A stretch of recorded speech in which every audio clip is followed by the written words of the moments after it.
Hello, welcome to the Paranormal Peep Show, and this is Neil Geddes-Ward with my fellow host, Andrew Chaplin. Hi Andy, how are you? Hello Neil, yep, I'm pretty good. Halloween is rapidly approaching, and I'm just in the process of kind of booking venues and things like that. I want to make a very shameless plug for tuned in events. So if people want to kind of find out about psychic things going on, psychic fairs and demonstrations in the southeast of England, log on to www.tunedinevents.co.uk or visit the Tuned In Events Facebook page. The website is in the process of being updated, so I'm kind of redesigning that to make it more fluid for mobiles. Other than that, how's things in your life? Well, yeah, fine. I was actually I'm sort of doing the work on the video editing front at the moment. I've actually got another art commission coming up, so I've been working on the roughs for that. But I've actually been approached by an agency to do some work for a very well-known media company, and they said, yes, they'd like to employ us. And then suddenly, 2 weeks later, I suddenly get the nod to say, no, they don't want to employ me, even after I went through the little test. So I won't mention their name, but I'm sure their name will crop up in the next couple of hours, as we're going to be talking about the media world in general, the film and TV world, and we're going to look behind the scenes at that, and it's not all as it seems, all nice, bright, shiny and lovely, because there seems to be some sort of sinister things. Now, we had this gentleman come to a talk for us at the High Wycombe Paranormal Meetup group, which you came along to, so you know a little bit about it. But I'll introduce tonight's guest, which is Carl James, who he presents the website The Truth Seeker's Guide. So hello, Carl, how are you?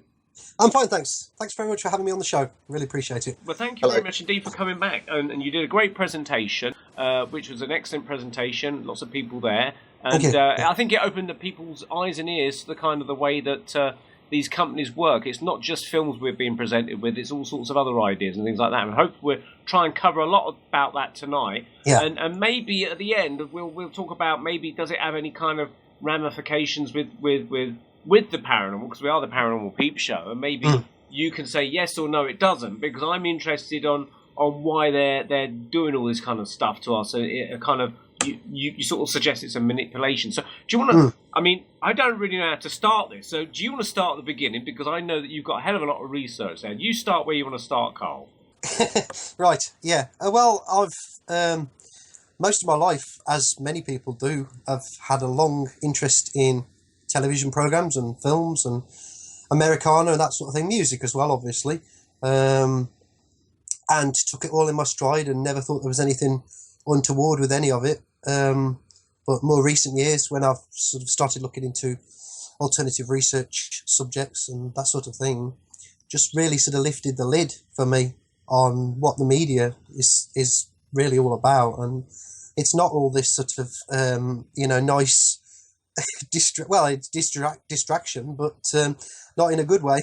So it's yeah, and I think also because some people might know that I've done an awful lot of research into science fiction, specifically in the media as well. I've written 2 books on that now, and having been a lifelong fan of things like Star Wars and Star Trek and all these kind of big franchises and that sort of thing, and just really looking at it and thinking, what is going on here? What? It's really not what I thought when I was young, So I mean, obviously, I think, Andy, you've got an interest in science fiction, haven't you? Oh, sorry, muted. I thought you'd been brainwashed already. I've always been interested in science fiction. I think a lot of science fiction films have truth in them. But I've never warmed to Disney. When I was growing up, for me, it was all about Warner Bros. Disney left me cold. I don't know about you guys. Well, I used to watch Disney Time on TV as a kid. Like it was always on at Easter and Christmas. Never got to see the films then, because they never really showed Disney films on the TV that much in the 70s when I was little. It was only when the video market opened up, you could then get the classic Disney films on VHS, and that's where I suppose I saw most of the Disney stuff. And I never got into the Disney Club and things like that, but I was particularly interested, like Carl, was in the science fiction side of things, Doctor Who and Star Trek, Star Wars, all that kind of stuff that I grew up with. But I mean, obviously Disney have taken over the Star Wars franchise now, so they've kind of got that big breadwinner for them. So Carl, okay, why would they? I mean, do you think it's the whole media industry is doing something sinister, or is it just the science fiction element, or what they're using that science fiction interest to present their best kind of whatever they want to present to us in some way? Yeah, I mean, certainly in terms of, I think it's across the media now, across every sort of arm of the media. All I mean, there are only really essentially 6, but really 5 big companies that control the mainstream media now, certainly in America, and because their output is so global now. We are saturated with it, and then, like Andy was saying about Warner Brothers, because certainly a lot of my favourite films came out of the Warner Studios, and there did seem to be some very sort of subversive, in a good way, films, certainly in the 70s, and that came out of Warner Brothers. A lot of Stanley Kubrick's films, who I've talked a lot about in research, came out from Warner Brothers as well. So, I think potentially now Warner has shifted in the same direction that the rest have, but there was a fair few years there. I think there's delays, different periods in time when some of these media companies have shifted with what I like to call sort of global agendas and things like that, and some have come to it later than others. But certainly Disney was at least from the 1930s onwards, 1940s onwards, was very much in bed with the the elite establishment, the likes of the military industrial complex, the Department of Defense, CIA, NASA when they came along, that sort of thing. So there's a huge amount of documented evidence on that. So, Nicole, what do you think your position is of where Walt Disney was coming from? Because there was a lot of criticism from some people saying that he was actually a Nazi or had very strong Nazi sympathies, and yet the Disney Corporation was actually involved in doing a lot of anti-Nazi kind of propaganda, I suppose you could call it, because it works on both sides, not just one side. What do you think about what do you think his true motivations were so far as the Nazi issue goes? Well, I think that he certainly did appear to have some sort of sympathies with certain things. I mean, he was friends with a lot of prominent former sort of Nazi associated people, like the filmmaker Leni Riefenstahl, who did a lot of sort of propaganda films for the Hitler regime, for the Nazi regime, and Werner von Braun as well, who was obviously involved with the SS and things like that, and then brought to America with Operation Paperclip to work for NASA and that sort of thing. And he also allegedly attended these meetings. I'm just trying to find some notes on it, actually, so I can read you some examples out to it, which I can't find them now.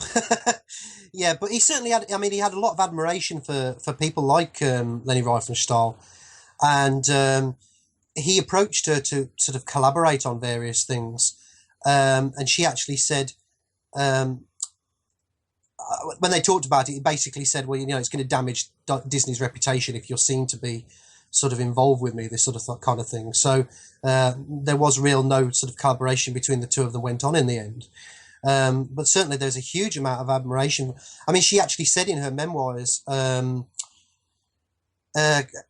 Riefenstahl, sorry, this is a chap called Mark Elliott who wrote this book called Hollywood's Dark Prince, and he said about her, in her memoirs, she claims that after Kristallnacht, she approached every Hollywood studio looking for work. No studio head would even screen her movies except for Walt Disney. He told her that he admired her work, but if it became known that he was considering it, it was damage the reputation. So, I suppose you could kind of playing devil's advocate here. Split his kind of like his liking towards her into two categories.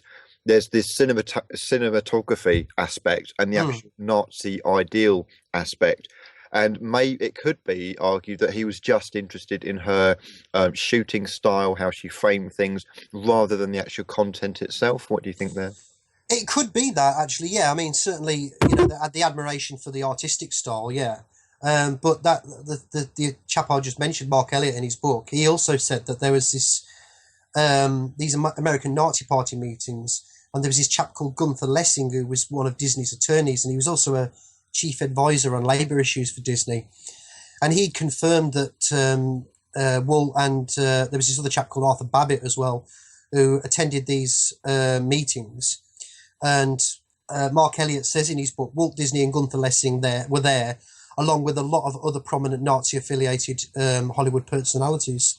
But what's interesting about that is he also said that Disney was committed to the American First movement, which was basically this idea of Hollywood's most pre-war isolationist movement, keeping America out of the war, that sort of thing. So, but then there seems to be contradictions to that. I mean, further along the line, because he was also involved with the anti-communists in the motion picture industry as well. Very well documented, that is, yeah. He's involved with the McCarthy era type. Yeah.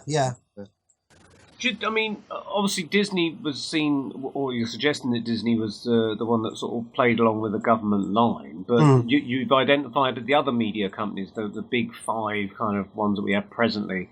I mean, do you want to talk about those and maybe how they've kind of got on board? Yeah, it's very difficult for me to get into too much detail with that, because for me, it's a subject that I'm very much still researching, because I'm actually writing another book at the moment now about how all of these studios and media entities are connected. So I'm still putting together the nuts and bolts of it and the evidence. And I tend to be one of these people that likes to go with the evidence. But certainly when you look at some of these film franchises like the DC world of filmmaking, like the Superman, Man of Steel film, heavy involvement there from the DOD. And I'm not sure, I think it's Sony, is it, that put out the DC films? I might be wrong on that one, but I'm not sure. I know it's definitely not Disney. And certainly the Transformers films and things like that as well that aren't Disney, although there are affiliations there with people like Jerry Bruckheimer and that.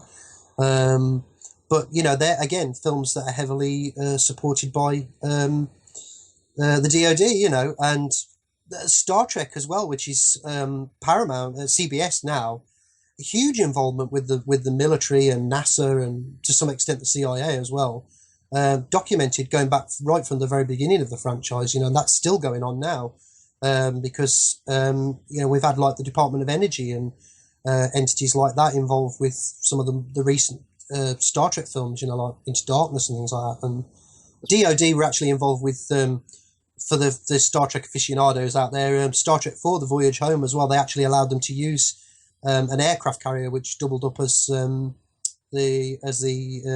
Enterprise ship. It wasn't the actual Enterprise aircraft carrier. They hadn't got that available at the time, but they used a different one and renamed it. And the Pentagon actually, Paramount actually allowed the Pentagon to have final say over aspects of the script of that film. So yeah, it's not just Disney. It's So Carl, for the listeners listening to this, obviously DOD stands for Department of Defense. Yeah. So what do you think? A, the motivations are behind the Department of Defense, and B, what's your analysis of the type of message that they've tried to put across in films, and why have they done that? I think superficially, it's used as a recruitment tool to get people to join up to various branches of the armed forces, whether it be the Air Force, Army, or Navy, or whatever. To a degree as well, things like NASA, because they are, Department of Defense connected. People like to think of them as not being part of the military, but there's a long history of association there. So when they're involved with scripts, for example, I mean, certainly if you look at like Ridley Scott, who was worked on G.I. Jane and wanted the Pentagon involvement in that film, but they couldn't reach agreements on what it was that Ridley Scott was portraying in the film. And ultimately, although there was some sort of superficial involvement with them initially, they ultimately decided not to get involved.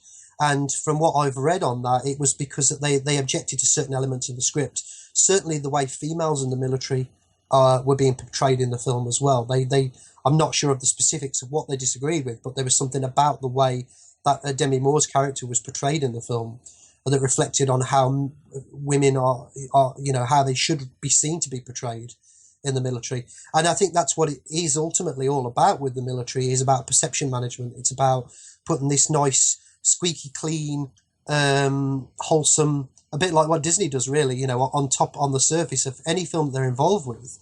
And sometimes they're actually involved with films that have no military portrayal in the films. I cite one good example is the Pirates of the Caribbean on Stranger Tides. It's got no, because of the historical period it's set in, it's got no sort of, as we see the modern military today involved in it. But the DoD allowed them to film from a helicopter base in Hawaii, I think it was. Yes, it was Hawaii.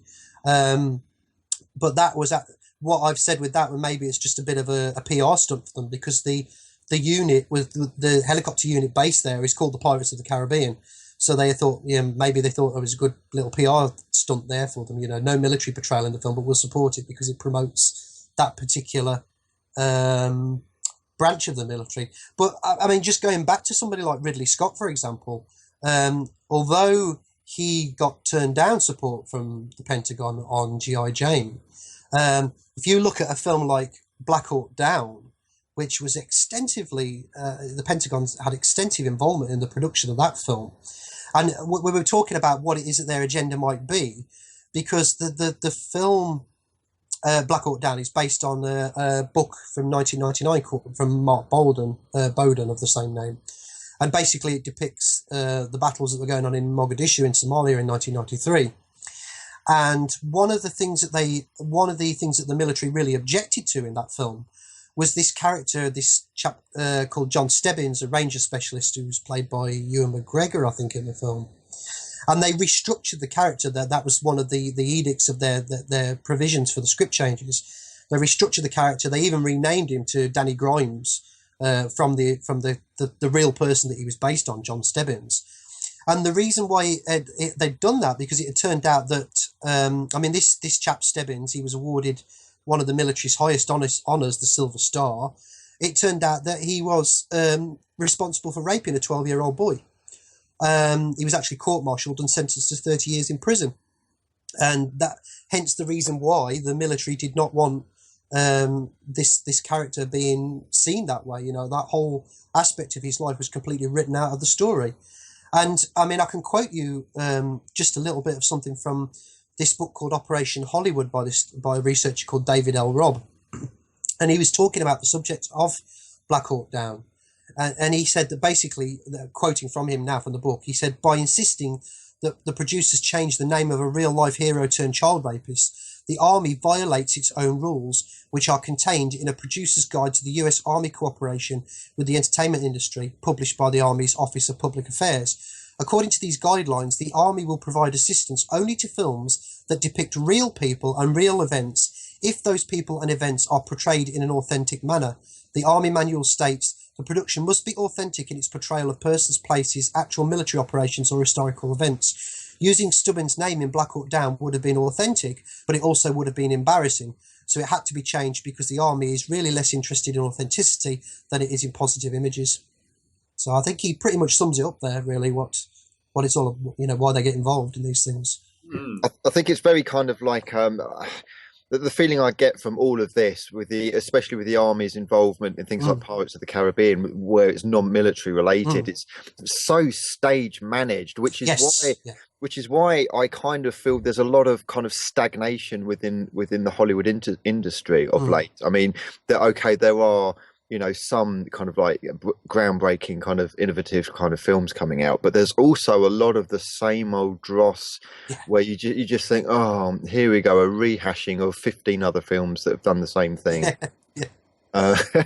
So they're playing safe though financially. I suppose they think, oh, this has been successful before, we'll just, it's like giving out a card or something. It's aiming for lowest common denominator, I suppose.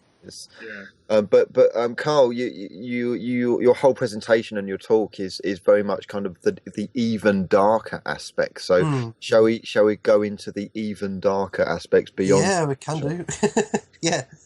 yeah, I mean, where would you like to begin on that? I mean, it's, I mean, Let's go with something along the lines of either maybe occultic, satanic. Dare we say it? That is a horrible subject, but paedophilic. Should we go in that kind of direction? yeah, I mean, one of the things that's put across from certainly from Disney, for example, is that especially with Disney, is that their films are appropriate for the whole family, you know, especially young children. And we do see this. I know of people who, you know, in the school holidays and that will pop these Disney films on the box or on a DVD player or whatever, you know, pop their children down in front of them. It's a good little babysitter for children for a couple of hours, keeps them quiet. But the messages that are being conveyed in these, certainly if you look par for the course with narrative memes, you know, I mean, you've got this idea of characters on these physical and psychological journeys, but they're usually separated from their loved ones, trying to find their way home, again, that sort of thing, attempting to make new lives themselves. They go through these transformative sort of traumatic experiences, like this metamorphosis into a new being, that sort of thing. There's lots of hardship and danger and peril and that involved in it. The protagonist usually befriends some sort of non-human individual, or they've included things like ghosts and aliens and robots, even figments of the imagination along the way. And people would argue, well, that's just the way stories are told, you know. But then if you look at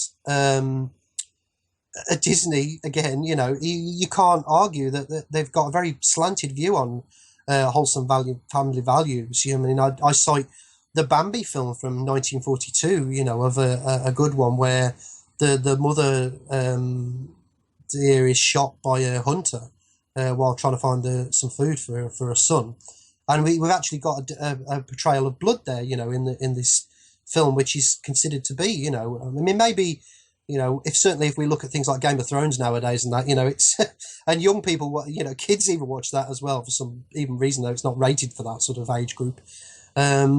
But Bambi's a very kind of warped, dark film. Really. Yeah.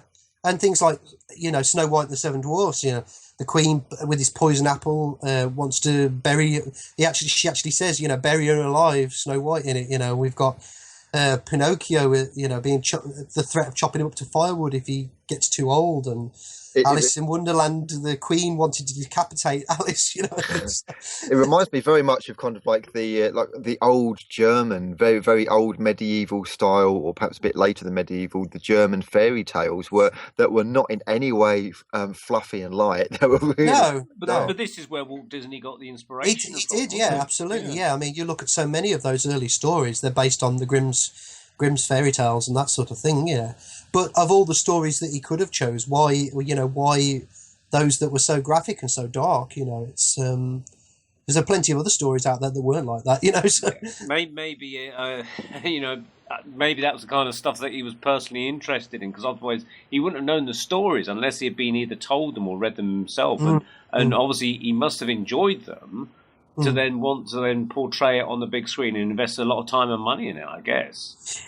Yeah, I mean, if you take, for example, we were talking about like the wholesome family values now. I mean, I cite this in my talk. If you look at the central characters, you've got these orphaned, fostered, adopted, abandoned, or they've got no family at all. They lose one or both their parents. You've got these adopted, foster, and step-parent roles in Disney.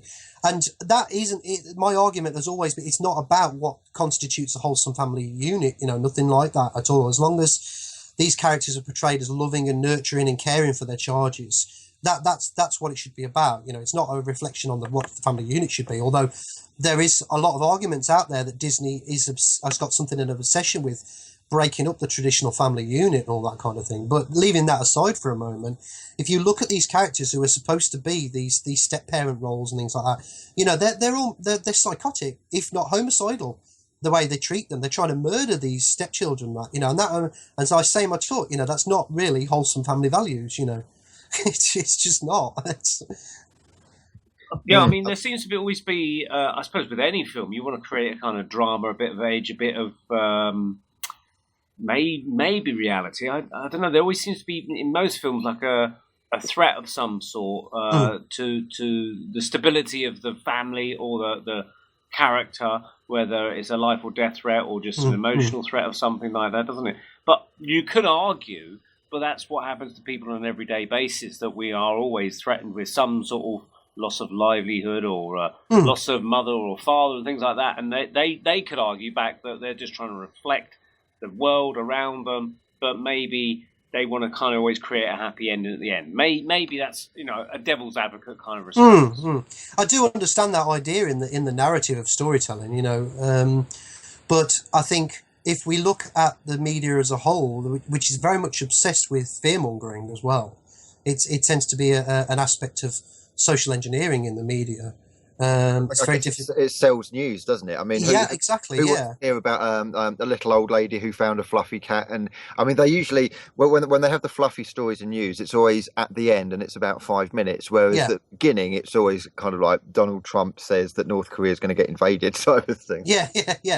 I mean, certainly I read recently that, I can't remember the exact figures on it, I'd have to find out the article for it, but there was this survey that was looking at how many times, and this was a few years back now, this was about 15 years ago, that how many times you could find in the American news media a story about a child abduction, and yet statistically, I think it was 10 or 15 times as many children.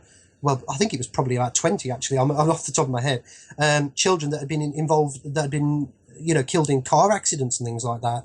But they were never reporting this. It was always about, pushing the child abduction angle, And I'm quite fond of citing Stanley Kubrick on this one because, I mean, if you look at the films he made, it's certainly things like Clockwork Orange and that, and they're not exactly the easiest films to watch, The Shining and things like that. But even he said in an interview in 1968, he said children's films are not an area that should just be left to the Disney studios, who I don't think make very good children's films. I'm talking about the cartoon features, which always seem to me to have shocking and brutal elements in them that really upset children.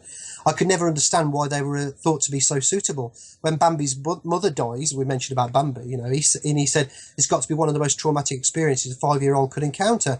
I think there should be censorship for children for children on films of violence. I mean, if I didn't know what Psycho was and my children went to see it when they were 6 or 7, thinking they're going to see a mystery story, I would have been very angry, and I think they'd been terribly upset. I don't see how this would interfere with freedom of artistic expression.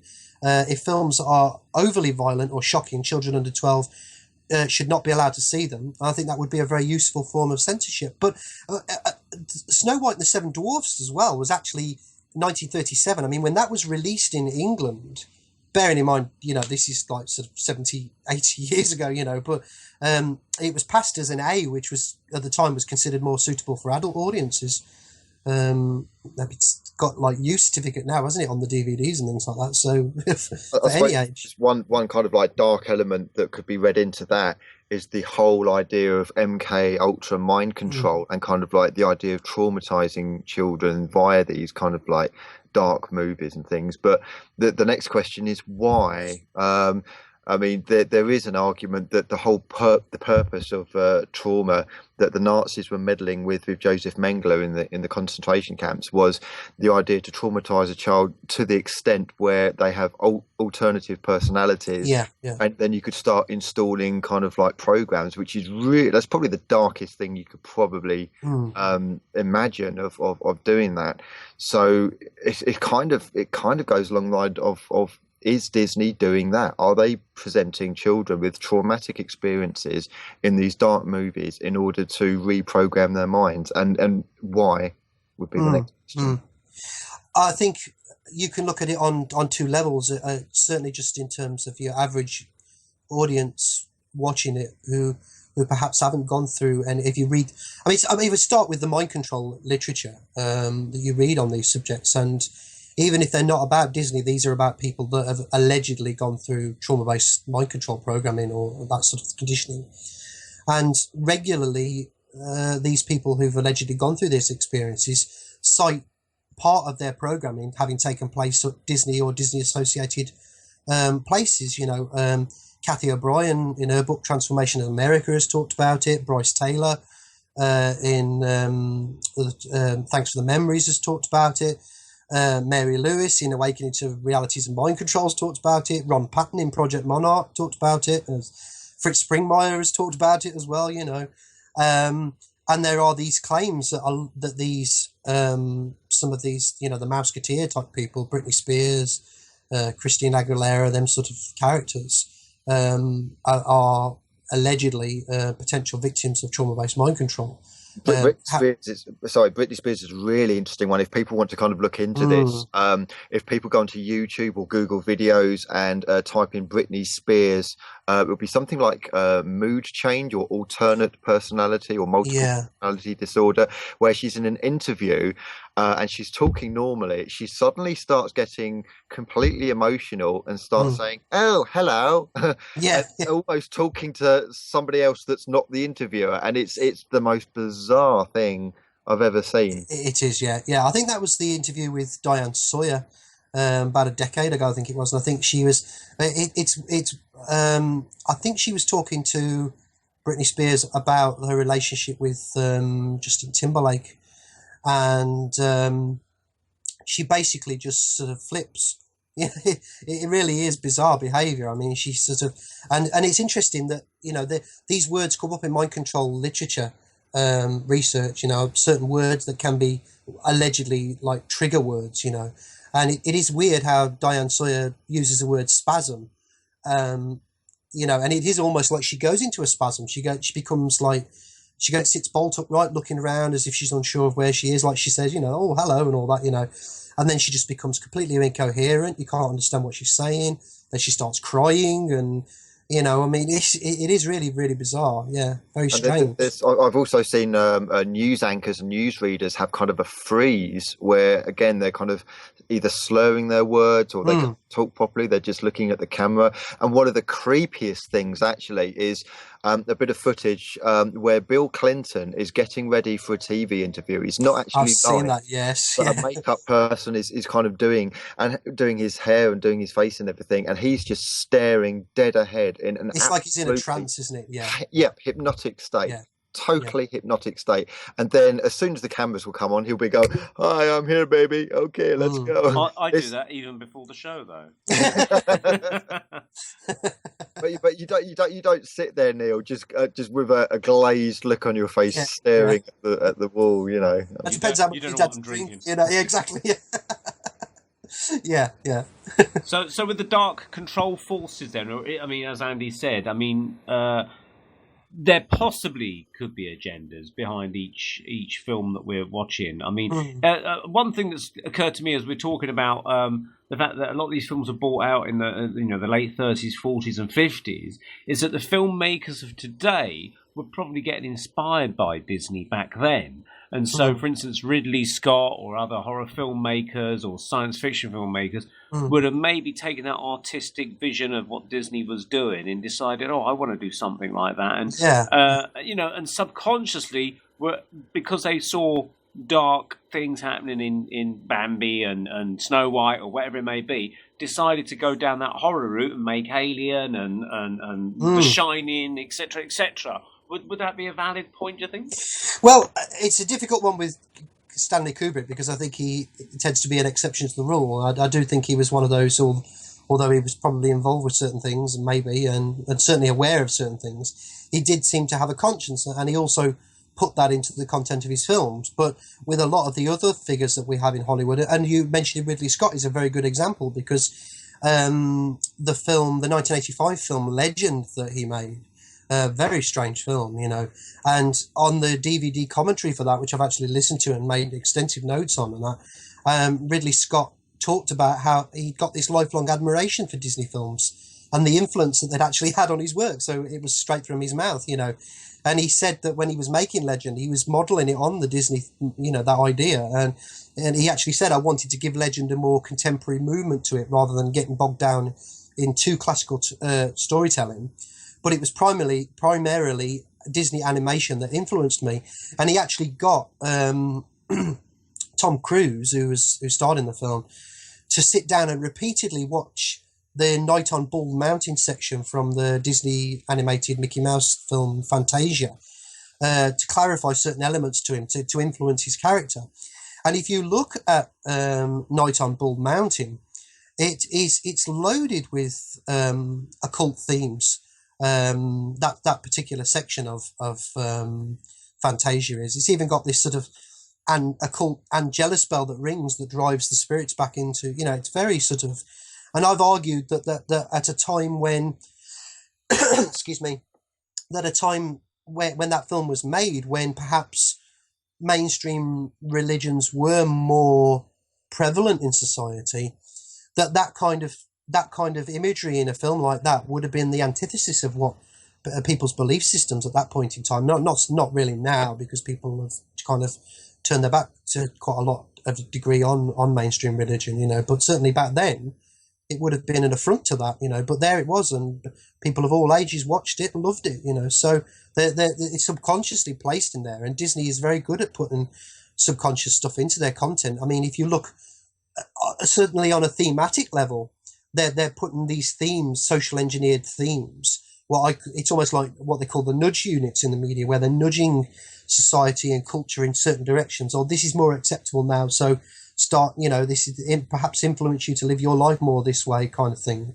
So they certainly on a superficial level put that kind of thing in there, but then on a subliminal level they're putting all kinds of weird crap into it, basically, you know. The sexual subliminal stuff as well, which is another area where, you know, you can look at stuff for hours on the internet on that one, all the sexual imagery that they've put into these animated films for children, you know. This is why that blank stare we mentioned earlier. You see. Yeah. For people who are unaware of this, Carl, do you want to go into what kind of sexual imagery and how they incorporate it? Where I can get it. No, but it's for those who haven't seen the talk, it's quite cunning and it's quite manipulative. Yeah. For instance, having the words like sex, but they would kind of integrate it within. They wouldn't just spell it out; it would be integrated within the illustration style of what you're looking at, and you wouldn't actually know it was there until you see it, and then you can't see anything else but it. Yeah, I mean, before I do cite some examples of that, I mean, I'm quite fond of asking people the question, tell me something, I'll ask you the question now, tell me something interesting about lemmings. Lemmings? Yeah. They jump off cliffs. Yeah. Right. That is not true Okay. at all, right? It was a myth that was created by Disney in a 1950s nature film documentary. They actually set these lemmings up to fall off cliffs to trick people into thinking that it was a behavioural habit of lemmings. They don't do it at all. But why? I don't know. What's the point? That is very strange. I remember seeing that. Is it an in-joke? Is it a massive I really don't know the motive behind it at all, but it was just something that they just decided to do. But it shows how powerful the messages are, with, because you asked that question proves it. You ask most people, tell me something interesting about lemmings, you know, they jump off cliffs, they fall off cliffs. Well, they don't do it. It sounds like an experiment then, to see. It is like a social learning experiment to see what the uptake on things. And in my books I've looked at a great example is, I mean, we will go back to the sexual subliminal stuff in a second, but a great example of that is the 1938 War of the Worlds radio broadcast, where it really was not what people thought it was at all. You know, certainly, so even superficially on the level, it wasn't aliens, Martians invading the Earth. You know, it was just a radio broadcast. But the reaction to it was bizarre, to say the least. And that whole radio broadcast was organised by something called the Radio Research Project, which was run by the Rockefeller Foundation. And the people that were involved in that and studying it subsequently afterwards, the reaction to it, were these people like Theodore Adorno, who was allegedly behind the social engineering steering of the music of the Beatles and things like that, and people like Frank Stanton, who went on to work for, like, I think it was CBS, you know, and the high profile people in the media, and they were, before they had these careers in media or music industry or whatever, they were working for organisations like the Tavistock Institute, you know, studying the psychological process of human beings and how they react to like source amnesia, where you get your information from, and if you trust that level of information from the source, are you more likely to accept it as being real if you trust the source of that information, you know? So I think, excuse me, yeah. I mean, the Lemmings is a good example of that, but Mm. Talking about subliminals and everything, it's really Yeah, yeah. interesting you bring up the Beatles, because I don't know if you've seen any of Simon Parks's talks that are quite interesting, Yeah. where he's actually got an original cover from the Beatles that is very, very rare, because they pulled it almost immediately, and they had the Beatles sat around in white butchers' coats, looking Yes. completely hypnotized, Yeah. with bits of meat and not Yeah. dead dollies, but kind of like baby dolls kind of cut up with limbs all over the Yeah. place. What on earth has Yeah. that got to do with pop music in any Was way, that on shape, Love Me or Do? form? I mean, even for the 60s, that was supposed to be kind of like progressive and kind of, forward thinking, even that is a bit much for the Beatles. Yeah. But it's interesting what you're talking about, this research thing and this subliminals thing. Like, what is really going on behind all this? I mean, in the Disney output, we've got things like, I mean, these are just superficial examples. Yeah, we've got male members, male sexual organs. In the posters for The Little Mermaid, there's the minister conducting the wedding in The Little Mermaid appears to have an erection for a few frames of film. Jessica Rabbit in Who Framed Roger Rabbit doesn't appear to be wearing any undergarments for any knickers for a few frames of film. There's a film where Daffy Duck sprouting an erection. Sorry, that's the same one actually. Who Framed Roger Rabbit? The piano dueling scene. Daffy Duck appears to be got an erection at one point in that as well. Bare naked, breasted women appearing in a few frames of film in the background of The Rescuers. The word sex appearing in the sky in a scene from The Lion King. One of the promotional posters for The Lion King as well has got the silhouette of a semi-naked woman in the face of the lion.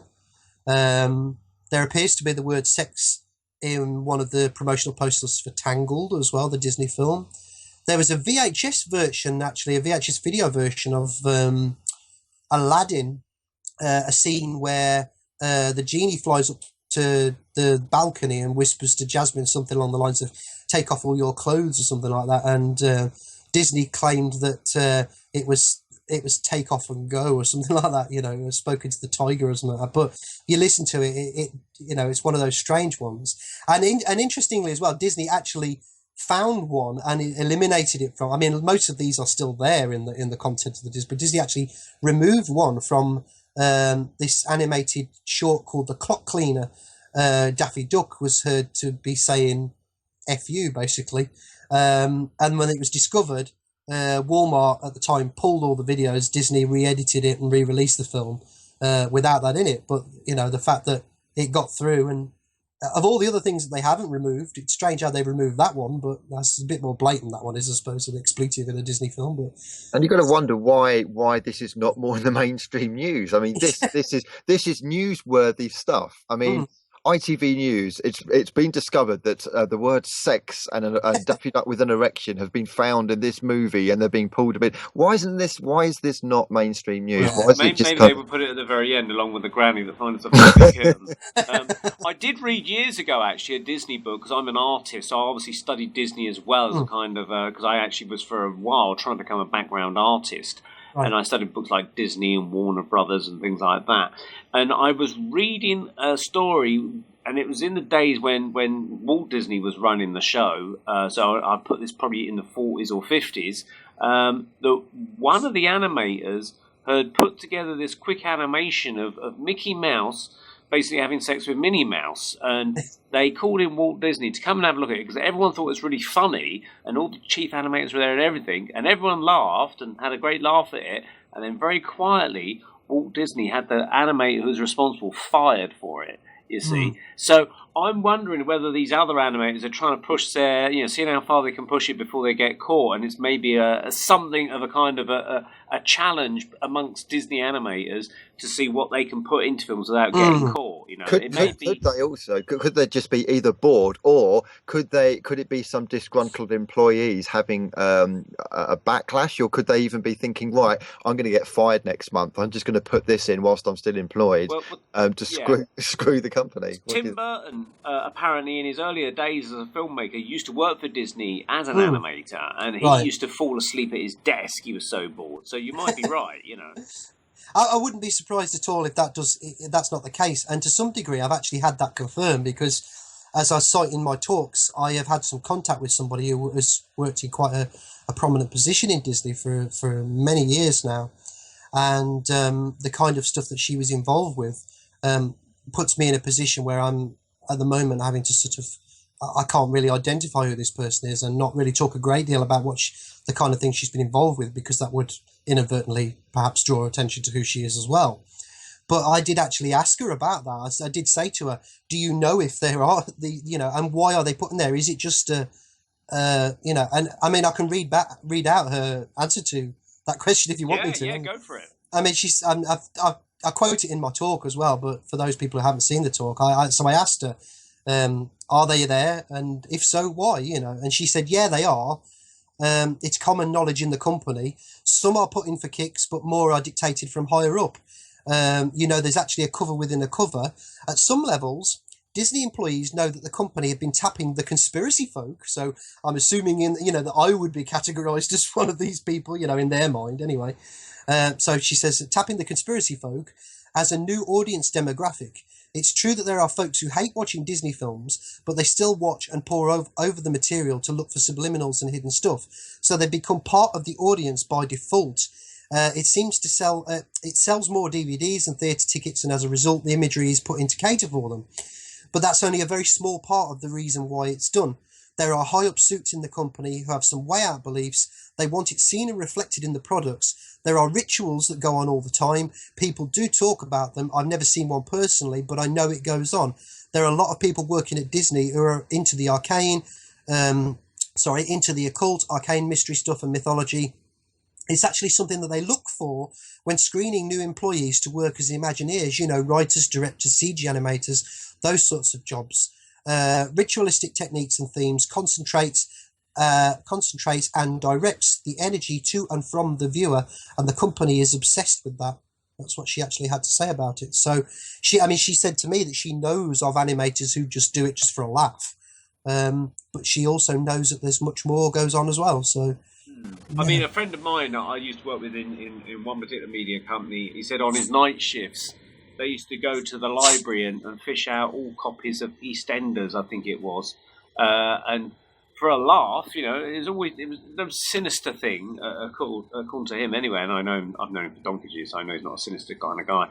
But he used to take an episode of EastEnders and basically dub swear words and all sorts of things into the scenes of the Queen Vic. And for the people that don't watch EastEnders, the Queen Vic is like the focal point pub in EastEnders where a lot of action and discussion takes place, and there's always a lot of background noise and chat amongst the obviously the pub regulars there. And so he was dubbing in F words and all sorts of rude words into the background and putting it low down the mix, just literally because he was bored on a night shift. And he actually nearly got caught because he told one of his colleagues that what he was doing, and his colleague reported it to the boss. And unfortunately, there was a bit of lost in translation on that report, because the report was that he'd been dubbing it onto Coronation Street, not EastEnders. And so they pulled out all the Coronation Street episodes, were going through one by one, looking for evidence of it in the Rover's Return, a different pub, and never found anything. No, there wasn't it to find. On it, because it's in EastEnders. So he got away with it, but I always remember chuckling about that one. So I think, a lot of it is done as a kind of boredom factor. I mean, Tim I'm sure Burton, it is. as I mentioned earlier, was bored out of his brains, and he went on to do very, very dark films, as we all know, animations and things like that. So Tim Burton's got a bit of a dark vision, and makes me wonder what else is going on at Disney. I mean, I could think of one, again, animation, but it's not Disney. But there was a French animator called René Laloux, who was responsible for science fiction aficionados, films like Fantastic Planet and the Time Masters, which was Le Maître du Temps in French. And before he got into working in film animation and that, he was a big profile character in France and to some degree in Hollywood as well. Highly respected animator, but before he worked in that industry, he used to work in lunatic asylums and what they were called then, and experimented with animation on the patients there, embedding subliminals in them to see how they would be if he could change their behaviour. So, and I mean, that wasn't his job was to working there. He wasn't actually working there to, but he was doing this as a pastime, and he's very much quoted as doing it for that reason, to see how it changed their behaviour. It wasn't just he was bored, So I think there's two sides to the coin with it. It's very, like you say, very much a lot of people out there that do it just because they can, to see if they can get away with it, to see if people will notice it, because it's a bit of a lark when you're bored and that. But then there's other people that do it for far more sinister reasons as well. Now, we mentioned Stanley Kubrick back earlier in the recording. Now, we kind of got something to do with the moon landings, haven't we? There's a lot of talk about him and the moon landings. Maybe we can cover more of that in part 2. But wasn't it the fact that he had certain favours with NASA? NASA would lend him lenses for Barry Lyndon because allegedly he was doing a lot of favours to them with the moon landings and things like that. But, I mean, he was putting messages in his films later on, supposedly, about all this moon landing thing in various films like The Shining. Is that right? It's a very big subject. I mean, by the contention is for many people that Stanley Kubrick was involved with fakery of some of the Apollo footage. I personally am not sure. I think the evidence is strong that he knew about Apollo fakery, but I'm not sure as to whether he actually was ever involved in it. But I think he certainly knew that this kind of thing went on. And I think that there are a lot of clues to that sort of thing. Circumstantial evidence, of course, but you look at films like The Shining, and there are so many themes and pieces of imagery in the film. So the most famous one being the character of Danny Torrance, the young boy who's playing with some toy cars in a corridor, and stands up from the corridor, and he's got a t-shirt, a woolen jumper with a rocket on it, which says Apollo 11, and there's loads of sort of themes alluding to, excuse me, to Apollo 11 and that sort of thing in Kubrick's films, and I think because Kubrick has been so profound in his revelations about certainly the mind control programming in a film like Clockwork Orange and the secret societies and the shenanigans that they get up to in films like Eyes Wide Shut, that people would therefore assume that Kubrick was trying to say something about the moon landings as well, because he said about other things in these other films.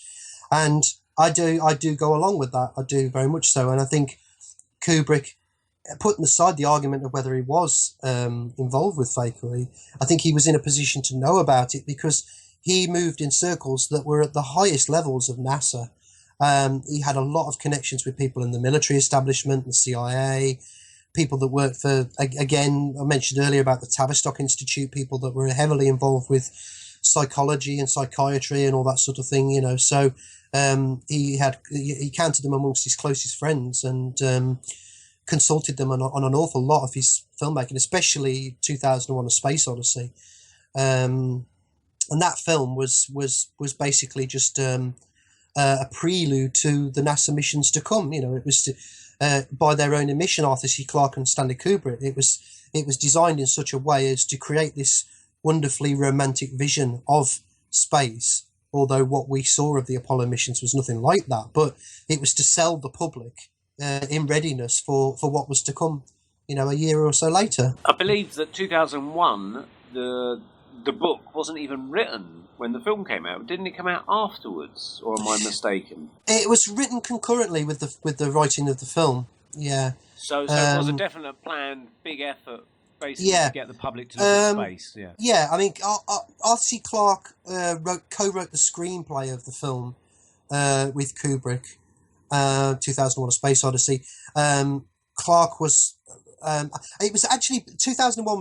The film was actually based on a short story called The Sentinel, which pretty much became the novel 2001.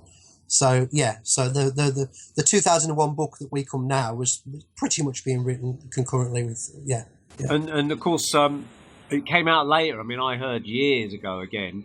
Arthur C. Clarke was allegedly a paedophile anyway. This is why he moved to Sri Lanka to escape prosecution or get involved in some sort of dodgy dealings in the UK. So he moved to carry on his writing, at least, and maybe other things, over in Sri Lanka, which is former Ceylon anyway. But he kind of kept a low profile of. I mean, he did present things after he carried on writing, but he presented a few TV series I recall, like The Mysterious World of Arthur C. Clarke and stuff like that.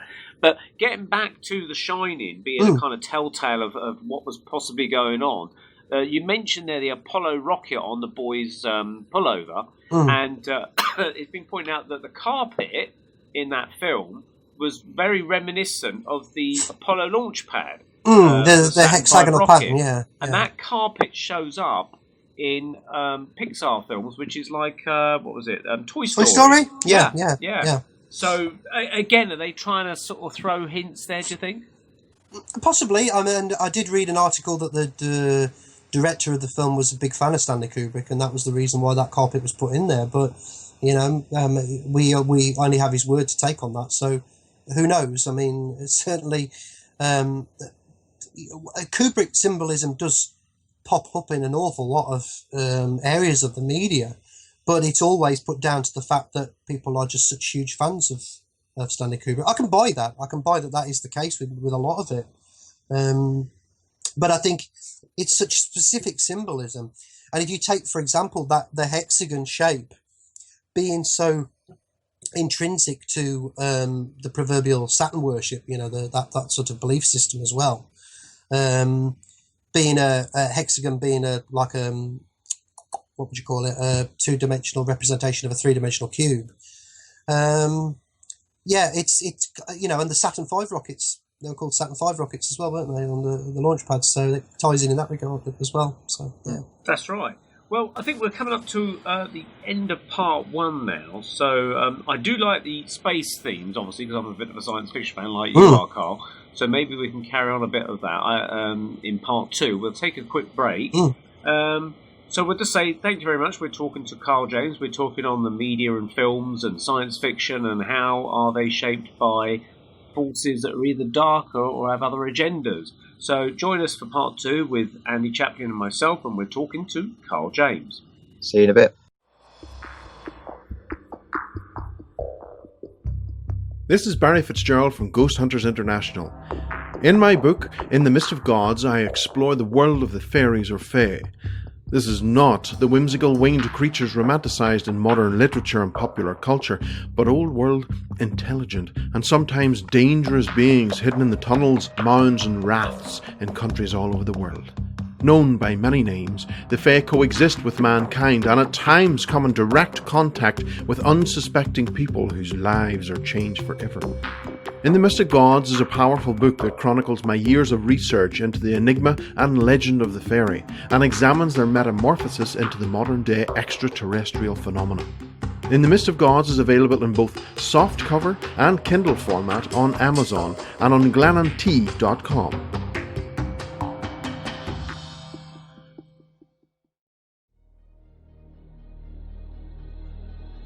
Glenn & Tie Publishing is pleased to announce the release of the award-winning novel The Girl Who Rode Dolphins by Michael Gannis.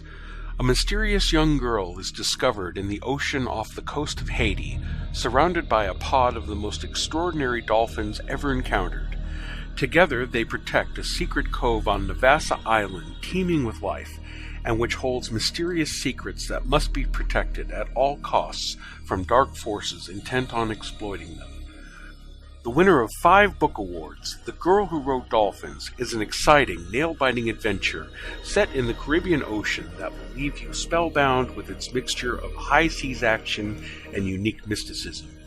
The Girl Who Rode Dolphins is available in both softcover and ebook format on glennandtie.com, Barnes & Noble, and Amazon.com.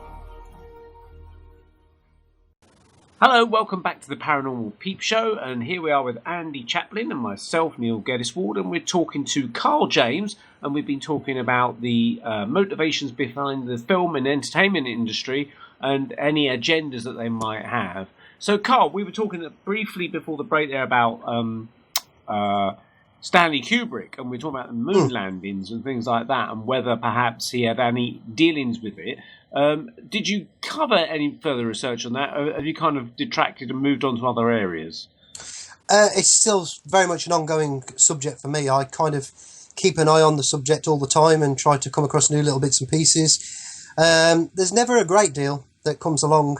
The thing with Stanley Kubrick is he was quite a reclusive person, didn't do many interviews and things like that. So what we have available really is his body of work and the few interviews that he... So certainly for anything from him as a person behind, what he was trying to do and what his personal motivations were is pretty much all we've got now. Little things come out from his family here and there. His widow and his daughter Vivian, one of a couple of daughters he's got, but she's spoken up a little bit. But even all the family members actually have done an awful lot of dissembling on what really was trying to sort of be conveyed in Kubrick's films. I don't know whether that's damage limitation or I really don't know, but I have always argued that Stanley Kubrick was very much somebody in the know about a lot of subjects that go on, these hidden subjects that go on in the world, cover-ups and things like that. And he tried to very much sort of address them in his films because that was his medium, through allegory and illusion, that sort of thing. He would put it out there for people to... And I think, there's a lot of people there, including his own family, who don't really want his films being interpreted that way. They just want him to just be seen as this incredible film director, which he was. But there's much more to his work than that as well, I think. So was he in his last film, which was Eyes Wide Shut? I believe he died during the making of that, didn't he? He died shortly after. Oh, yeah, right, shortly after. Okay. Yeah, he. Let me just think. I think it was the film was. There's Kubrick's cut of the film, and there's a lot of people that claim that he didn't finish cutting the film because he liked to edit all of his films, but he did actually complete his cut of the film, and there are claims that film was almost an hour longer than the released film, but we've never been able to sort of confirm that. But that was released in March 1999. It was within the first several days of the month. Believed to have been around, I think it was around about the 2nd of March, because there was an interview with Tom Cruise and Nicole Kidman for Jonathan Ross's film 1999 show, where they actually said that they watched the cut of it on the 2nd of March. And the Warner Brothers executives, the co-chairman, Bob Daly and Terry Semel were there and watched it as well. There was another screening where his close family and friends watched it. And then he died in his sleep, allegedly of a heart attack, on the 7th of March. So it's about 5 days after that cut was shown. So it wasn't long after the film had been completed. And of course, there's a whole conspiracy that it was the topic of the global elite having these dark satanic style ceremonies in clothes that may or may not be the reason why he may or may not have been bumped off. And Neil, during the break, we were talking about Bohemian Grove and the kind of shenanigans that go on in California. I wonder if there's... Do you want to tell us more about the Bohemian Grove, any guy? Well, Carl, perhaps, because I think you alluded to it in your presentation to us at High Wycombe. Yeah, I mean, certainly on the subject of Disney, I mean, there were several high-profile people involved with Disney that were, Walt Disney, for example, was not entirely sure whether he was actually a Bohemian Grove regular, but he was certainly a member of the Order of Demolay, which is a quasi-secret society. He's, let me think, who are they? I can't remember their names now. I've certainly... Roy E. Disney was the nephew of Walt Disney and son of Roy O. Disney. He was a long-time executive at Disney, and he was a member of the Bilderberg Group, as was George J. Mitchell, who served on the board of Disney from 1995, and numerous other roles, special envoy to Northern Ireland during the peace agreement, and to the Middle East as well in the last, after 2000, I think. He was involved. He was on the steering committee of the Bilderberg Group as well. But there was at least the names escape me off the top of my head at the moment. But there was at least 2 high-profile people involved with Disney who were regular frequenters of the Bilderberg Group. I do touch on them in my talk, but their names escape me at the moment. But if you look at the kind of people that were regular frequenters of Bohemian Grove, you've got people like these literary people that so it ties into this idea that people in the media, well, the media of the day it would have been back then, I've always had this connection to Bohemian Grove. Back in the early days, I mean, it was Bohemian Club was founded in 1872, I think, in San Francisco. They met at the Bohemian Grove sort of wooded area, there's things like the fact that the Manhattan Project was conceived at the Grove in the 1940s. Multiple US presidential candidates have been chosen. Certainly in 1967, there's a very well-known picture of Richard Nixon and Ronald Reagan who were there. People like Tony Blair, John Major, Prince Philip, they've all visited Bohemian Grove. Early people were people like Ambrose Bierce and Mark Twain, who was a founding member of the Bohemian Club. As some people know as from his alias of Samuel Clements. Jack London, another author, well-known author who was a regular there. Clark Ashton Smith, who wrote an awful lot of 1930s pulp science fiction stories and like H.P. Lovecraft styled stories as well. Visited there in 1913. William Henry Rhodes, Sinclair Lewis, George Sterling. And then more recently, you've got people like Francis Ford Coppola, who's a very, very close friend of George Lucas's, which ties in with the whole Star Wars Disney thing and that. He gave a speech at the Bohemian Grove in 1998 called Two Republics, Rome and America. So he was a frequenter of the place. Arnold Schwarzenegger was as well. The actor Danny Glover.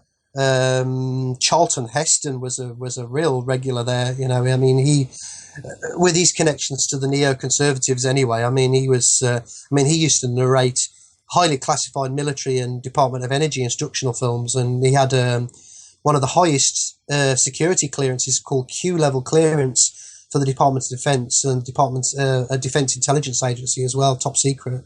He was honored by Bush in 2003, with the Presidential Medal of Freedom and that. So he was, a lot of these, famous people that have, not just Hollywood types, but in my research, I've tied a load of material to do with Gene Roddenberry and Star Trek and that into things like Stanford Research Institute and the stuff that was going on in the early 70s with the psychic spying program and psychic warfare and all that kind of thing. And there was a lot of regulars of Stanford Research who used to visit Bohemian Grove as well. So, yeah.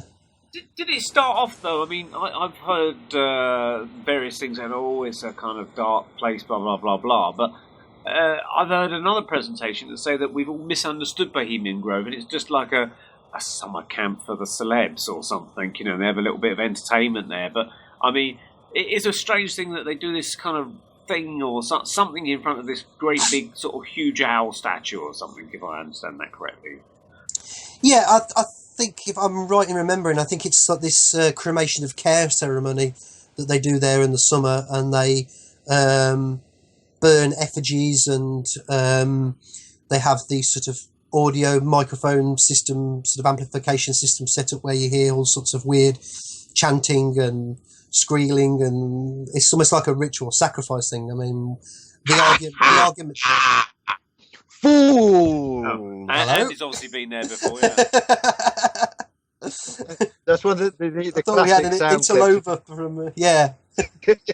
if you kind of like, if anyone Googles Bohemian Grove, like one of the classic things is that ha ha ha, yeah. Which reminds me of Dr. Hayes from Circus of Horrors. Yes. And then it starts talking about fools, and it goes into all this kind of like bizarre kind of like interwoven strange mythology to do with this kind of strange Pollock owl being. But here's the thing. Okay, let's say it's just a very kind of interesting, fun kind of summer camp. It's just a bit of a laugh, etc., etc.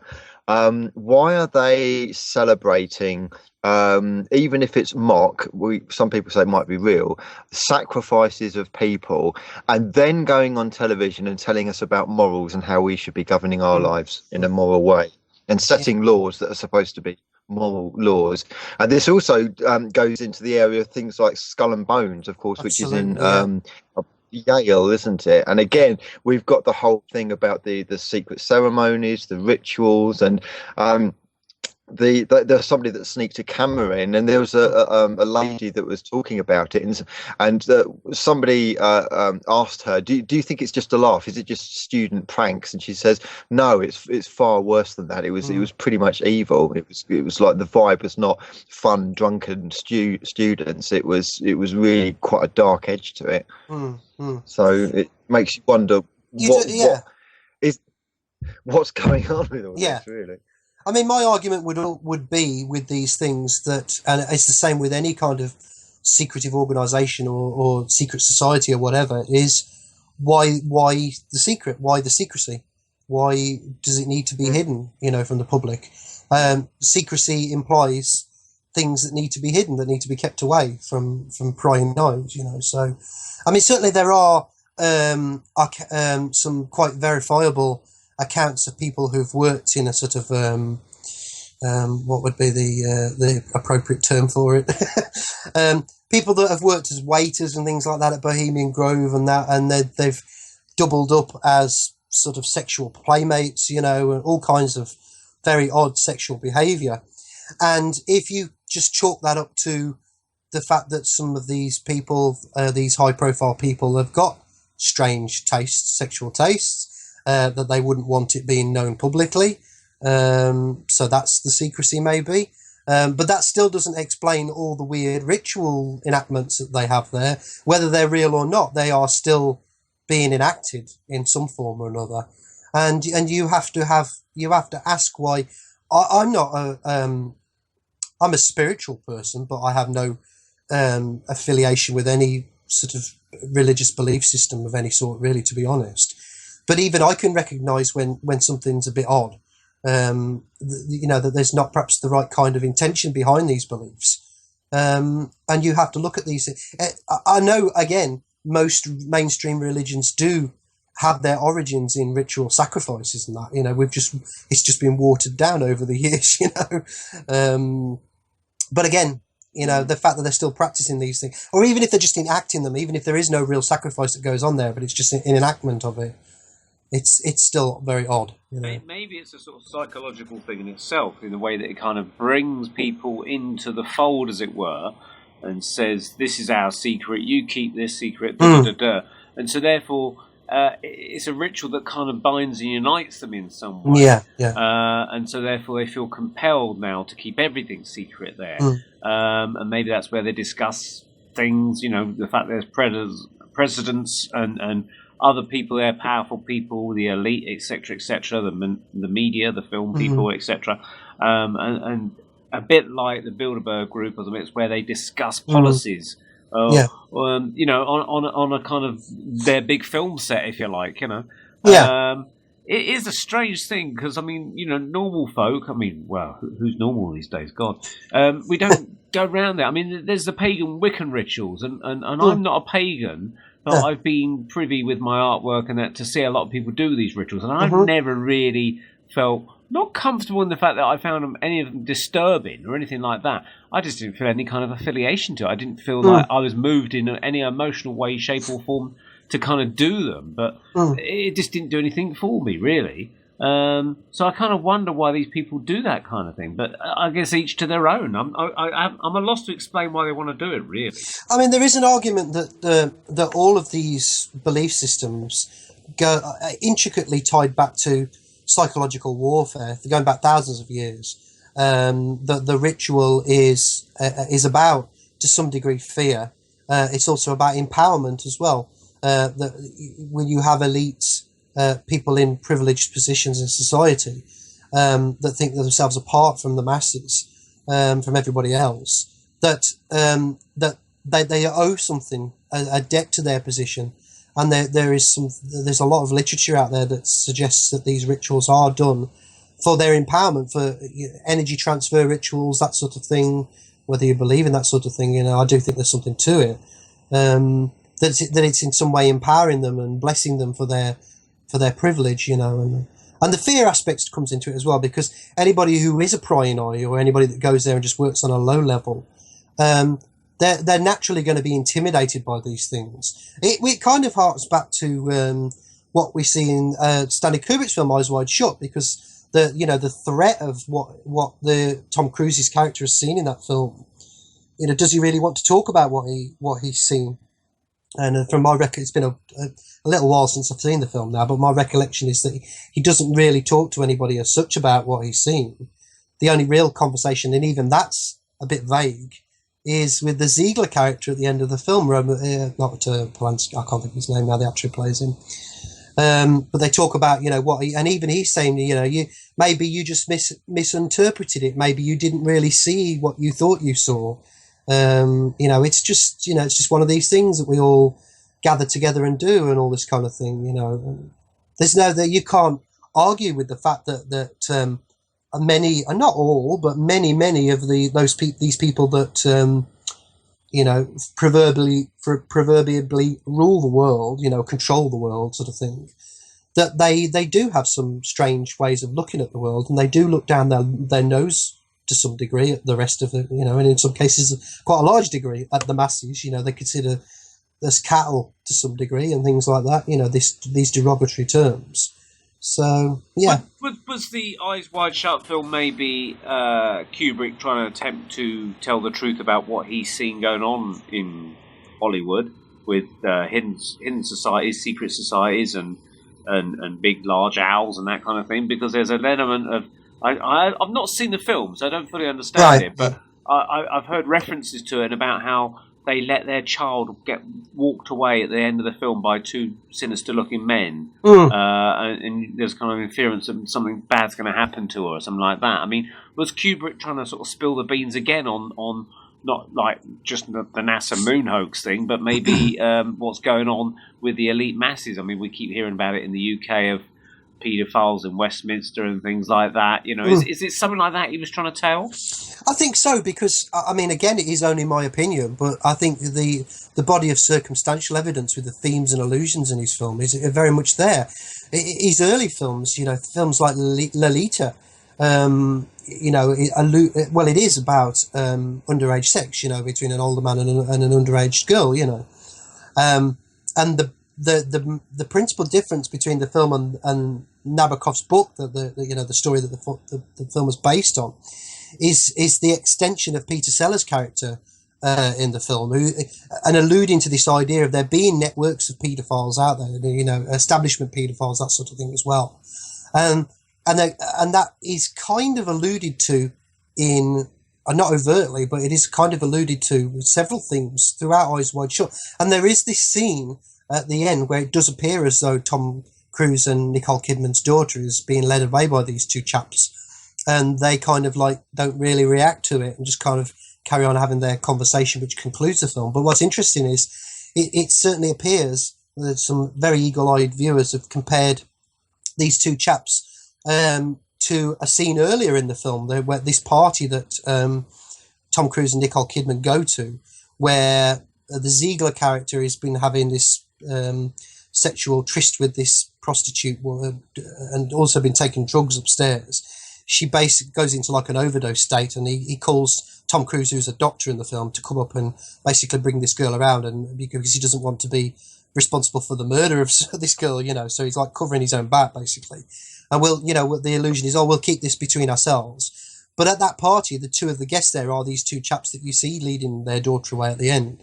But the principal central piece to the film is that Tom Cruise becomes aware of this gathering through his friend Nick, who's like a keyboard player, who's playing keyboards at this gathering with a blindfold on, so he can't see what's sort of going on there.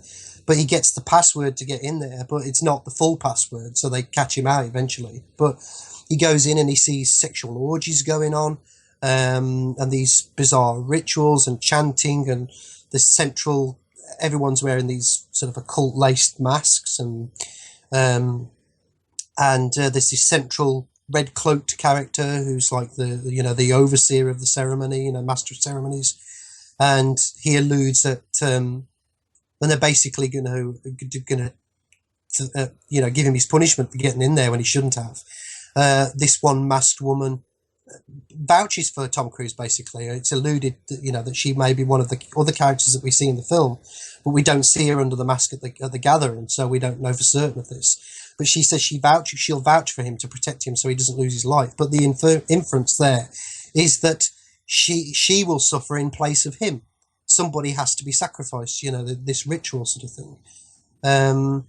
So I think so, yeah. And I think, there are allusions to mind control in Eyes Wide Shut as well, but there are allusions to mind control in many of Kubrick's films as well. So it's a lot of themes there that he's putting across. And I think that is very much what he was trying to do with his work, yeah. So go ahead, Andy, go on. Earlier in the interview, you mentioned something about rituals done in terms of kind of like movies, and I don't know if you meant kind of like rituals that were done to try and make them more successful or kind of on their launch. But I'll just tell you briefly, there's a lady that I know in London who is going to remain nameless, but she lives next door to somebody who I think is fairly high up in the security management of certain record companies. And he said, allegedly, apparently, that for each major album that gets launched, each kind of, big album, there are record companies that, believe it or not, have special ceremonies, occult type ceremonies, not quite Eyes Wide Shut, not quite to that extent, but certainly some kind of occultic, whether you want to call it pagan or whatever, ceremonies to try and almost energetically charge the albums to kind of either be more kind of profitable or popular or whatever. Have you heard of this, Carl? I have, yes. I've been a jobbing musician for over 20 years, and although I'm not ever been involved in this, very much sort of gigging on, very much on the edges of the music scene, but you do meet people from time to time who talk about these things. And I've heard that mentioned on several occasions. Yeah. Really? Yeah, I have heard that. Yeah. So, and it's interesting as well that just dipping back into the Disney theme for a minute is that the success of Star Wars.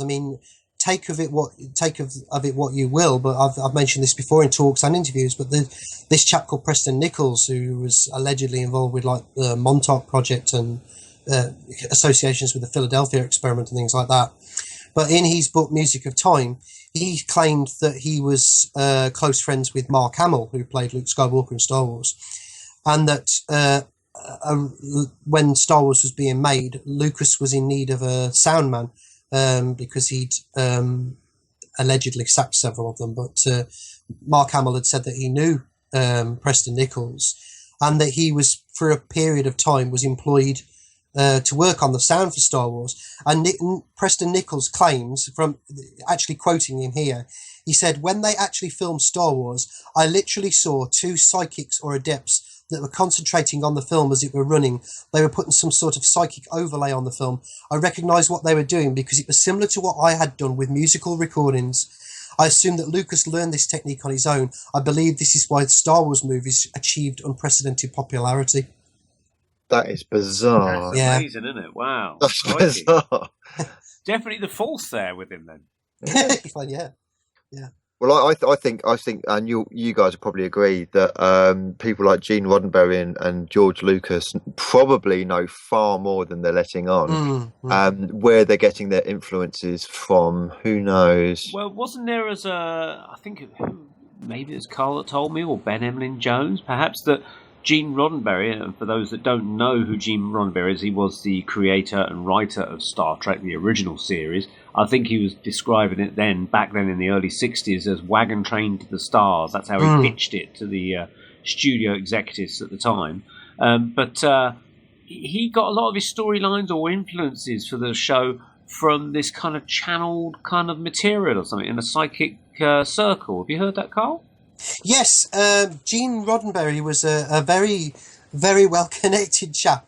He, well, certainly if you look at Star Trek in the 1960s, there was heavy involvement from the military. I mean, there wasn't a week went by where people like Roddenberry and the actors involved in Star Trek, like William Shatner and Leonard Nimoy, and that were being taken to these military bases for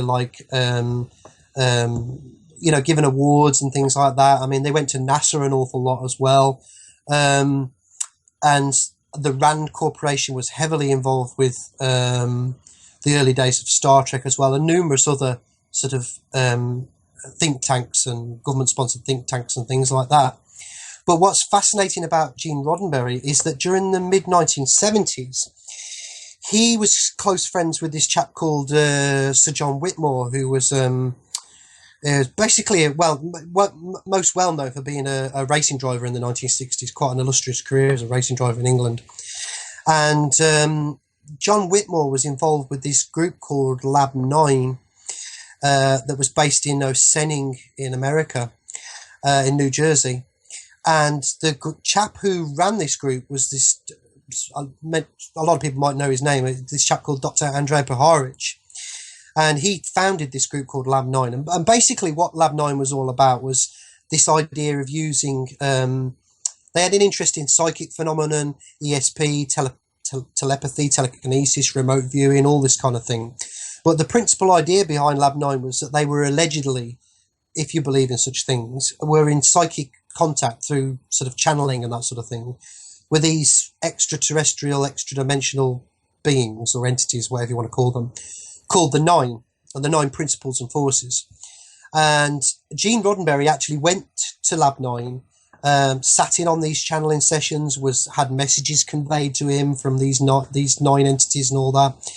And they took him to, John Whitmore arranged for Roddenberry to go and see various experiments that were going on at various research institutes around America. He stayed at Whitmore's home in England, stayed at Lab 9. And they also asked Gene Roddenberry to write a potential movie script based on what he had seen at Lab 9, talking about this group and the kind of people that were involved with it. It would take too long to list all the people that were involved in Lab 9 and its predecessor group that was called the Round Table, different from the Round Table that we know of in this country, but there are some affiliations. But these people were really, really powerful, from elite families, like I'm trying to think of some of them off the top of my head. No, I can't think of them off the top of my head, but it's a lot of elite families were, members of elite families were involved in this. Rockefellers and Rothschilds. Loosely, some of these people were, yeah.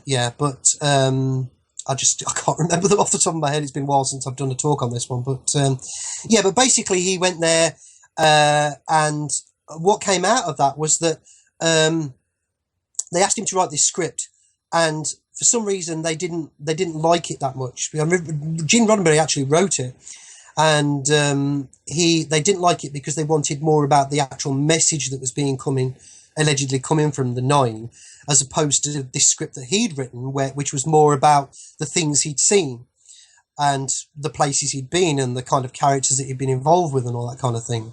But he did say afterwards that he'd had a profound effect on him. He wasn't sure whether what he'd actually seen was legitimate or not, but it certainly had a profound effect on him. And we know it had a profound effect on him because if you look at, if you read all the literature on the making of the first Star Trek film, Star Trek the Motion Picture, it very much chimes with all these things that he was exposed to when he was going to Lab 9. One of the things that Dr. Andrej Paharic talked about was this idea that there was this vast machine-like intelligence that was on its way to Earth, and some of the people believed that the Nine were actually this entity. But Paharic very much believed that this entity, this machine entity travelling to Earth, was responsible for a lot of the channeling phenomenon that was going on and the messages that people were getting from space and all that. And Gene Roddenberry goes and writes this film. I know a lot of other people had input on the script of it as well, but the story of Star Trek the Motion Picture is essentially about this massive machine intelligence that's coming to Earth that's finding its own consciousness and wants to merge with humanity and all this. It was the same principles that he'd learned from Andrei Puharich, you know. Sounds worryingly familiar to a lot of things that a lot of people are talking about. I keep referring to Simon Parkes because I'm quite a fan of Simon Parkes. This is exactly what he's saying, that there is a dark artificial intelligence force that, and he also says that this is the whole thinking behind the whole transhumanism agenda, and even, dare we say it, the transgender agenda. This kind of thing that's suddenly popped out of nowhere.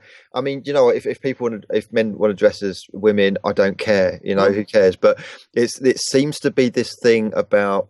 Suddenly it's popped out of nowhere, and suddenly it's kind of like being implemented within children's education. This is where it gets really dark for me personally. There was a BBC programme about kind of like gender stereotypes and how boys and girls within a classroom kind of see themselves, and almost I saw it as kind of trying to slightly warp their minds, as in getting rid of the whole concept of male and female, to serve this weird kind of transgender agenda. Now, I will say again, if like a man wants to be a girl or a girl wants to be a man, I don't care. If men want to dress as women, I don't care. What I do care about is when this is pushed onto, for instance, young impressionable people in schools. That's when it gets a bit dark, and I see there's a weird kind of almost artificial intelligence transhumanist agenda backed up with this. What do you think on that? I do, very much so, yeah. I mean, there's been a number of science fiction writers have written about this. Certainly Philip K. Dick was very well known for inappropriate name there, but carry on. Well, I mean, in his life, he believed that he'd had several encounters with this intelligence, as what it was. But it's interesting that he alludes to transhumanism in a number of his works, like things like Do Androids Dream of Electric Sheep and things like that, which was the basis for Blade Runner, Ridley Scott's Blade Runner, which is all about artificial, replicants and that kind of thing, So it very much chimes with that sort of thing. But I've read the literature on, and again, like you, it is entirely up to people what they want to do. I've got no issue with that whatsoever. But again, exactly the same. You do see this kind of transhumanist, and it links in a lot with Saturn worship as well. There's many themes that cross over between Saturn worship and the transhumanist agenda. And I find it interesting that, given that, and I've put quite a bit of material out there on the transhumanist, transhumanism and Saturn worship in Doctor Who, for example. And what do we have now with Doctor Who? We have the Doctor, for the first time ever, transmuting into a woman. I mean, what is that saying to all those little, those young kids out there that love Doctor Who? I mean, I have an article from August 2017, very recently, of it's entitled "BBC and Attempt to Gender Neutralise Class of 7-Year-Olds." It's staggering that this kind of, the BBC very much the transhumanist agenda and things like that. Yeah. Talk about it. I was going to say that I saw something recently on Facebook. It must have been last night I saw it, where a class, I can't remember what the country was, and you might have seen this yourself, Andy and Carl, is where they're trying to get kids to accept aliens. And they've got some kid made up to look like a kind of half alien, half human type thing. Yeah. And, they talk about the greys in UFOlogy, about being, neutral genders and things like that. They're neither male or female, supposedly. I'm wondering if that's what we're being all led up the path for. Again, I want to bring Simon Parkes into this because he makes us aware of there have been drills in schools, apparently, and I kid you not, this is public taxpayer money paying for this, drills where they've kind of like it recruited the local police, and they've created a mock alien spaceship in different playgrounds and different schools around the UK, as if aliens have landed. And I kid you not. Wow. And I see, and he's shown photographs of this. And the children are told, "Oh, come outside. There's a spaceship that's crashed." That's wonderful story time and etc. But they brought in the local police and they've cordoned it off, and they've got people dressed in biohazard suits, and they've mocked up this UFO spaceship. And what, this is public taxpayer money. What happened to learning about maths and English and you know, things that are actually part of their education? Not only that, but there's another story from Simon Parkes where somebody he knew, and I've seen the photographs of this, there was like a carpet that was in a kid's nursery school, and the carpet had sort of a mat type thing. It had an image of the globe with lots of people from different races holding hands around it, and intermixed with that was an alien grey. And there's no way that could be a human, because it was grey and it had a big head and it had big black eyes and it was short. There's no way that could be like another race. So for instance, you know, it's not Chinese, it's not African, it's not South American. It was a grey. Simon then wanted to go and get this mat type thing. He phoned up the school. He asked, "Can I have it?" And they said no. And apparently, what actually managed to happen, he saw it in a skip. And he opened like a corner of it to show this grey, and took a quick photo of it. And I've seen the photo. And if you trawl the internet, and if you listen to Simon Parkes' speeches, you'll see this image, and it is a grey. Interestingly, he went further. He then went on to find out the manufacturers of the carpet, and he says, "Can I get hold of one of these carpets?" And he said, "Yeah, sure, no problem. We'll show you a sample." The sample they showed him was where the grey alien was not there. It had been replaced by a human. They pulled it essentially, and he said, "Oh, what about the one with the grey alien? Oh, we don't do that anymore. We don't do that anymore." So it was pulled. It is interesting because there's lots of adverts like car insurance or house insurance where they got grey sitting on a sofa getting their insurance sorted out. You're thinking, why are we? And then you got the Space Invader crisps or something, you know. Well, they've been around for quite a few years, actually. They haven't they? But But you're right. There is like this upping of alien and alien related things in marketing campaigns, in films, movies, television programs, and now kids' education. Yeah. It's bizarre, isn't it? And where's it going? I mean, this is it. Who can guess? I mean, it's not a world I'd want to see, to be honest. Do you think this is like a acclimatization for full disclosure? Do you think this is where this is going? I'm not sure. Because I think there's a lot of disinformation out there with the whole sort of ET UFO topic. I do think there are some genuine cases, but I think there's a lot of misdirection, a lot of disinformation there as well. So I'd have to reserve judgment on that one. Could the ETs be making films about themselves through the Hollywood media industry, you know?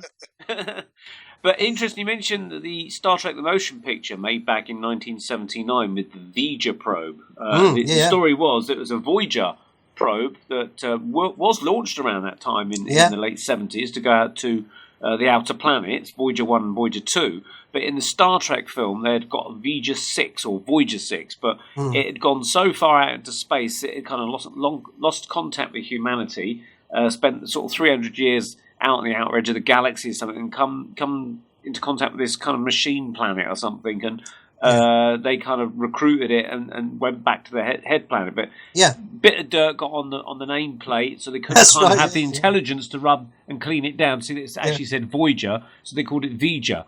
And it was actually based, I think, the original the original script for that was taken from an earlier TV Star Trek episode, I think called Robots Return. So they were rehashing the idea, weren't they? Yeah. I mean, that Robots Return was actually I can't remember what the series was called. It was like an aborted science fiction series that Gene Roddenberry was working on. He'd done something on in the 70s as well, I believe. Another series, Earth or something. I'm trying to remember what it was called. I think it was Earth 2 or something. I know there was a series in the 1990s called Earth 2 as well, but that was a different thing. or Genesis Earth, I think. Something like that. Yeah. It escaped my memory, but I know that he'd written this script called The God Thing, which was based on that Robot's Return story. It was essentially the same story. He regurgitated the same story for all the better part of 8-9 years. You know, this whole idea of this robot entity that was, you know, this machine intelligence, you know, AI intelligence thing. It's hardly original in science fiction because there's plenty of other writers who've written about it, but it's what we were saying before. You have to wonder if this story has been long period of gestation because it's been acclimatizing people to a certain way of thinking. You know, what it would be for, I really don't know. I mean, if you think about it, in the 50s, we were in lots of science fiction films with flying saucers, because that was when the spate of flying saucers was supposedly coming around Washington and various sightings and things like that. And then later on, we're kind of getting more of the creatures like the killer aliens, the big monsters like Ridley Scott's Alien and the Thing and stuff as well. As if we're being shown that aliens are the enemy. So it's almost as if we're being geared up to view the ET things as enemies. Because there was something to do with Werner von Braun saying that the last false flag event they'll do after terrorists and stuff like that will be an alien invasion. Have you heard of that one? Yeah, memory serves me correctly. I think it was from the Disclosure Project. It was Carol Rosin, was it, who was worked for the other day for Werner von Braun? That's it. That's precisely it. Yeah, and she said that he basically said, I think he'd said on numerous occasions, but he'd said it shortly before his death as well. And Werner von Braun used the term rogue state, and what is the media calling North Korea at the moment? Well, yeah. Interestingly, I don't watch a huge amount of television now. To be honest with you, I only really ever watch it for research purposes. And somebody pointed me to a television series called American Gods. I don't know if you've heard of it. Somebody said the symbolism in it is really, really bizarre. You want to check it out and have a look at it and all that.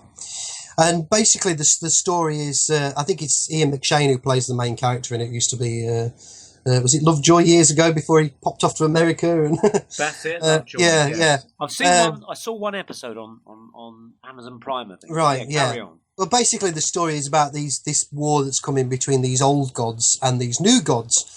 And the new gods in it are the internet and the media and all this kind of thing. You know, we'll get worship from the masses now because they don't believe in the old gods anymore, but they worship technology, they worship all this, you know, transhumanist thing and all that kind of thing.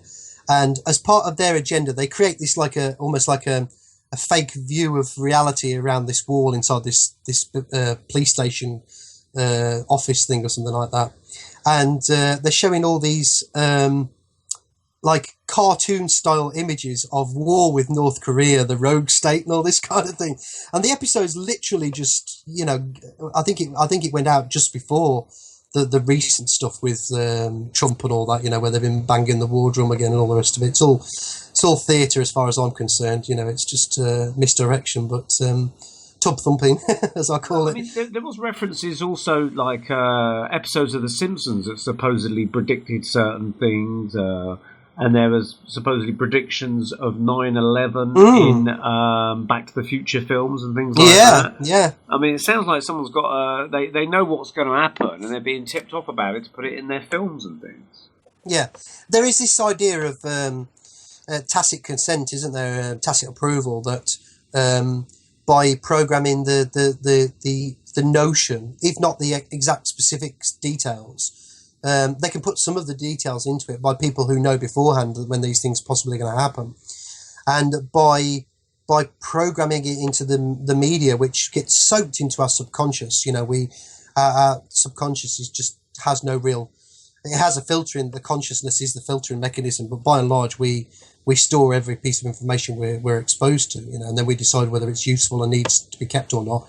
But that initial exposure is there, so we're certainly acclimatized to all kinds of concepts, so that when something like 9/11 goes down, for example, when that scenario plays out, we are, although we're shocked by it, there's also a niggling feeling of, well, we're hardly surprised, because the destruction of the Twin Towers, we've kind of seen that thing happen before, in films like Independence Day, and even films, there's plenty of examples of that. So the 9/11 is just one example, but there's many, many others. And going back to what we were saying before about with Andy about the whole ET subject as well, it's what is going on there. I mean, is it acclimatization? Is it preparedness for when these certain scenarios play out? It doesn't necessarily follow that it's disclosure, but it could be that some kind of false flag thing goes on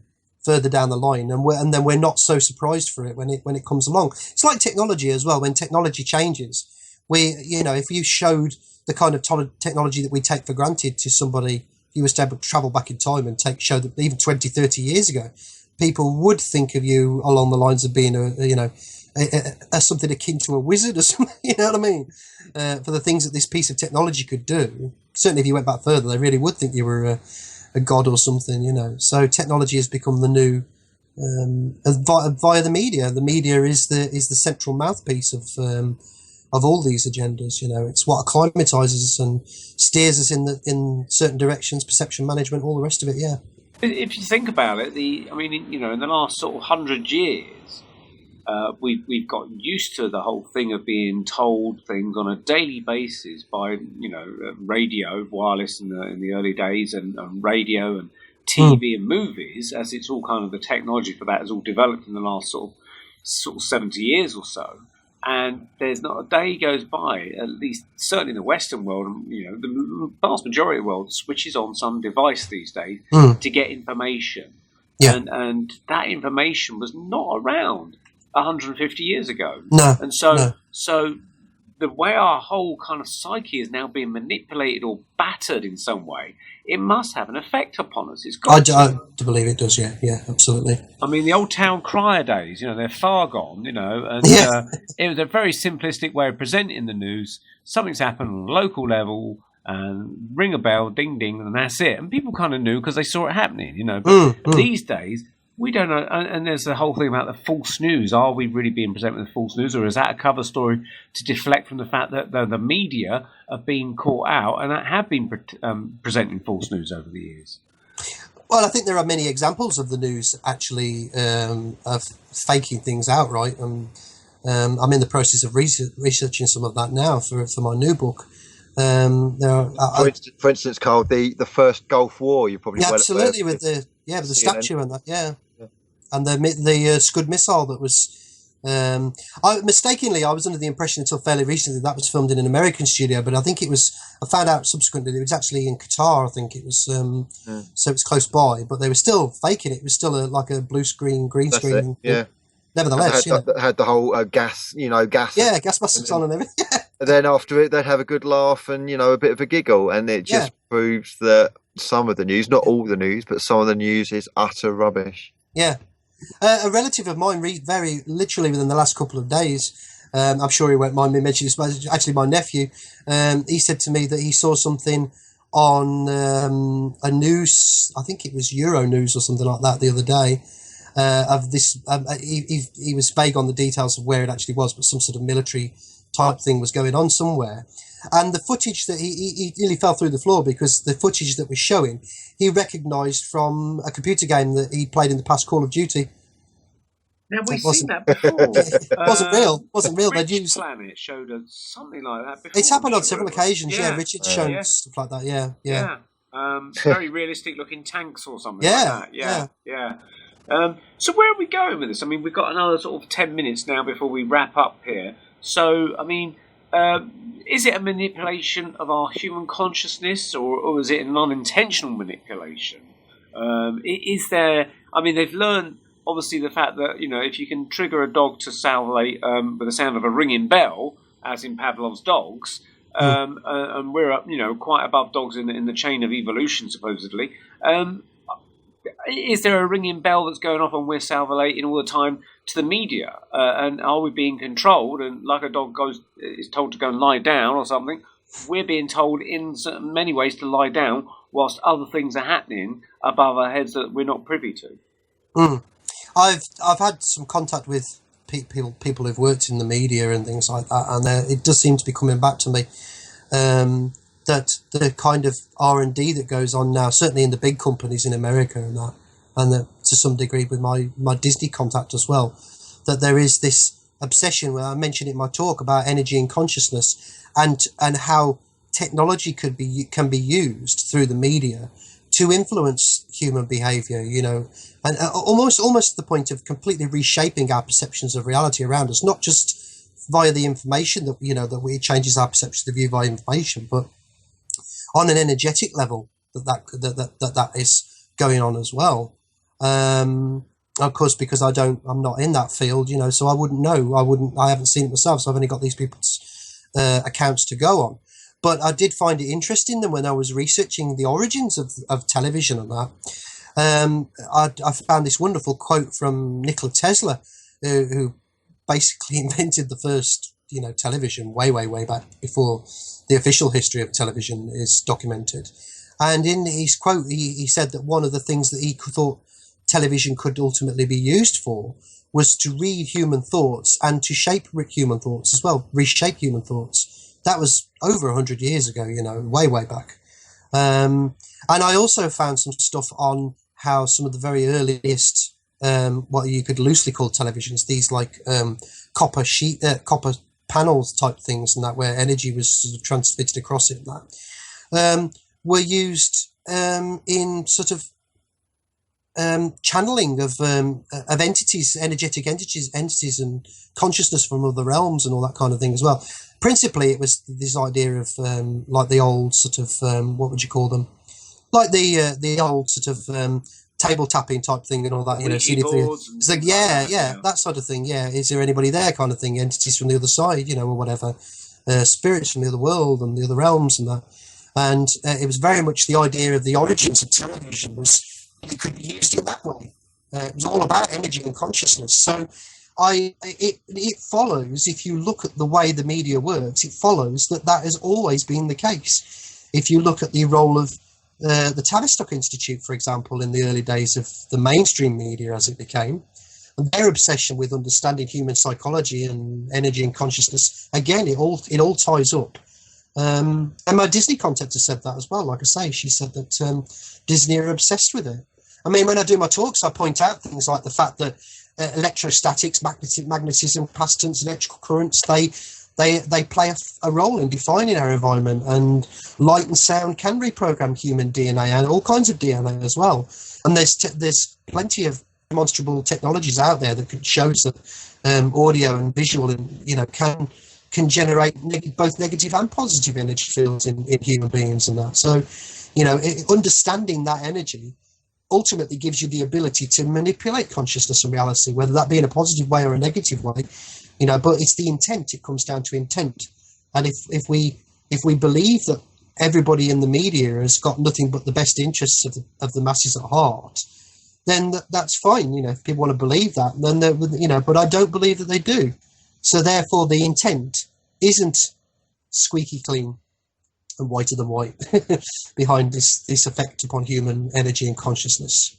It's also interesting the whole thing about with the media, mainstream media, that is that any time you kind of try and present something like paranormal discussions or paranormal research, really strong research that has a good basis to it, they always lop it off at the head and try and get rid of it or downgrade it in some way, and they'll always have these skeptics on there who are paid skeptics. I mean, like the UFO thing is one case point. Carl Sagan was paid, allegedly, so I've read and heard, by the CIA to basically downgrade UFOs. There's nothing to it, extraordinary claims require extraordinary evidence, and that's the end of the story.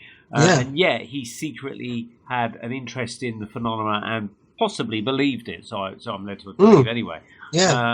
So the fact that we're seeking brave new worlds and space and dimensions and things like that is that almost that the powerful elite, Bohemian Groves or whatever, don't want us to know about it, and we're shut in this box and we're being drip fed this goggle box vision of the world. And we're, don't get involved in the occult. It's dangerous messages type of thing, because otherwise we might peer out the box and start to find out our true nature.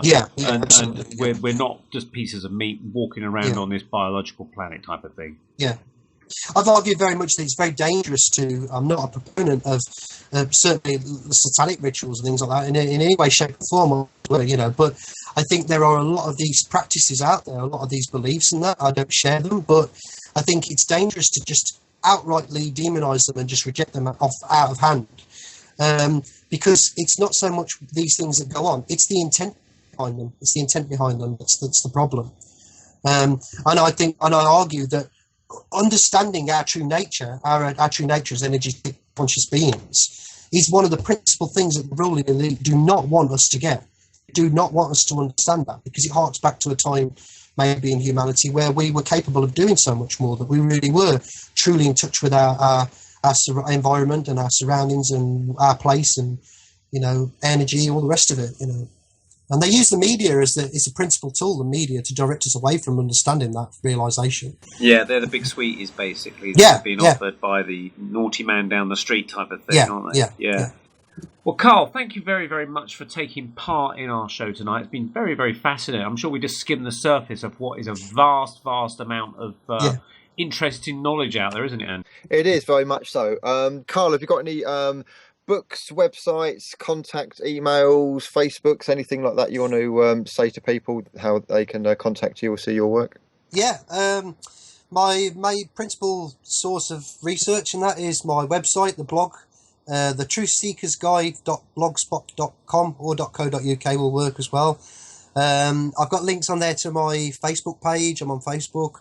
I've got a YouTube channel as well with videos of my talks and some presentations and videos and things like that I've done. I've got 3 books out at the moment. Science Fiction and the Hidden Global Agenda, Volumes 1 and 2, which I published last year. They're actually updated from an earlier version I did in 2013. And I've also got a book out now called What Really Happened at the London 2012 Olympics, if anyone wants to check that out. So, yeah. Cool. Well, thank you so much for having me on the show. Yeah, but that sounds brilliant. We'd perhaps like to have you back to talk about absolutely, the London It's Olympics been great. and further information on this. You got the new book coming out, you say. So when's that? It's out. It's actually out already. Yeah. It's been out for about a month or so, I think. Okay. 6 weeks. Something like that. People can get that from your website or off Amazon. Or? It's been published by Lulu Publishing, but so that the people can order it from there. I think it's £11. That one is. They're all roughly around about the same price with postal packaging. I think Volume 2 of Science Fiction and Hidden Global Agendas is about £1 or 2 more. I think because it's a bigger book, more pages. But the links to those books on Lulu are on my blog as well, so people can. They're all over the place, so people can just click on them and go straight to Lulu and order it from there. So brilliant. Excellent stuff. Well, thank you very much indeed for taking part. It's been fascinating, as I say. Really appreciate it. Yeah. No problem. Thank you both. Thank you. Brilliant. Thanks, Carl. Right, we'll say good night from us at the Paranormal Peep Show. So it's good night from myself and good night from Andy. Yep, we'll see you next time. Thanks, folks. And good night from Carl as well.